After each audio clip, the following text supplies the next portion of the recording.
Coucou à tous, j'espère que vous allez bien. Aujourd'hui nous sommes le 1er octobre 2021 et ça fait 5 ans que mon amie Marlise est partie de l'autre côté.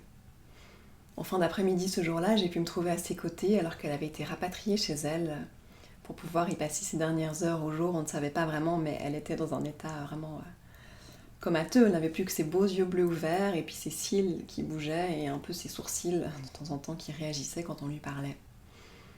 Et je me suis retrouvée à ses côtés dans cette pièce qu'elle aimait tant, cette pièce dans laquelle elle avait animé des ateliers de numérotharologie et d'autres ateliers encore dans lesquels nous faisions nos rencontres entre amis, dans laquelle je partageais beaucoup de choses, j'ai partagé énormément de choses avec elle.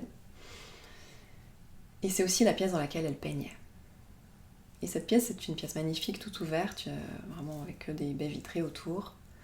Et donc elle était dans son lit, toute rétrécie. Moi, cette force m'avait poussée, il fallait que je sois à ses côtés et que je puisse prendre congé en mon nom et au nom des personnes, des amis aussi chers que nous avions en commun, qui n'avaient pas tellement pu la voir les dernières semaines, puisqu'elle est partie en 3 mois. Et j'étais une des rares personnes qu'elle acceptait de voir. Donc je savais que ma tante, qui était à ce moment-là au Canada, auprès des Belugas, typiquement, aurait souhaité lui dire au revoir, et d'autres amis également. Donc j'ai cette force qui m'a poussée à surpasser en même temps cette crainte toujours d'être confrontée à l'aspect physique, en tout cas pour moi, des derniers instants. Surtout dans une personne, pour une personne qui a été éprouvée par la maladie. Et de devoir faire face aussi à ces dernières respirations qui sont si particulières et si bouleversantes.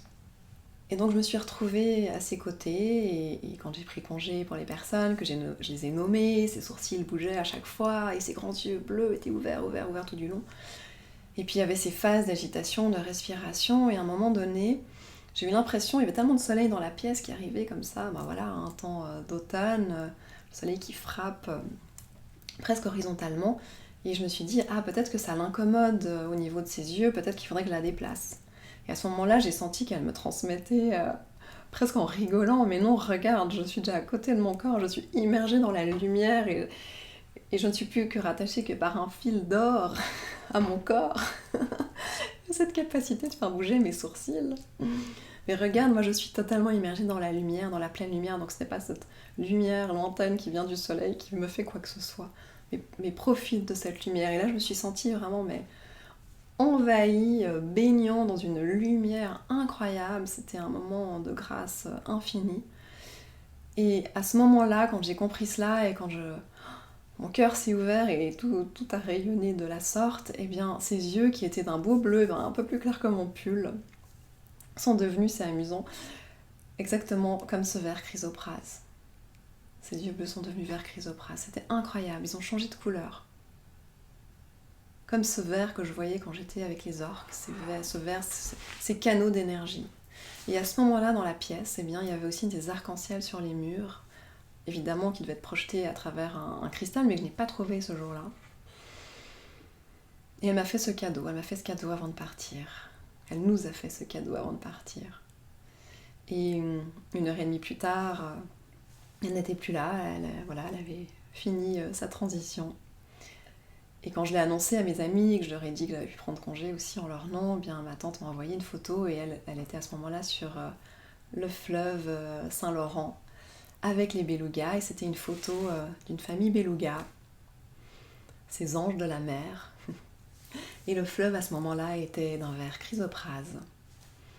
Et autour d'eux, il y avait des arcs-en-ciel. Elle était déjà dans son don d'ubiquité, Marlise.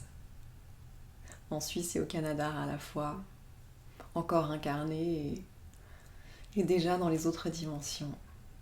Et nous étions aussi portés par le soutien des maîtres arc-en-ciel, comme souvent lors des passages des êtres chers. Enfin, à chaque fois, mais on peut souvent en être témoin et avoir des clins d'œil. J'avais envie de vous partager cette histoire aujourd'hui, alors que ça fait 5 ans qu'elle est partie. Et encore plus cette année, alors qu'une femme extraordinaire, un ange incarné, est parti rejoindre la lumière en début de semaine. Et à présent est un ange éternel. Et je pense très fort à toute sa famille. Des bisous à tous et à bientôt.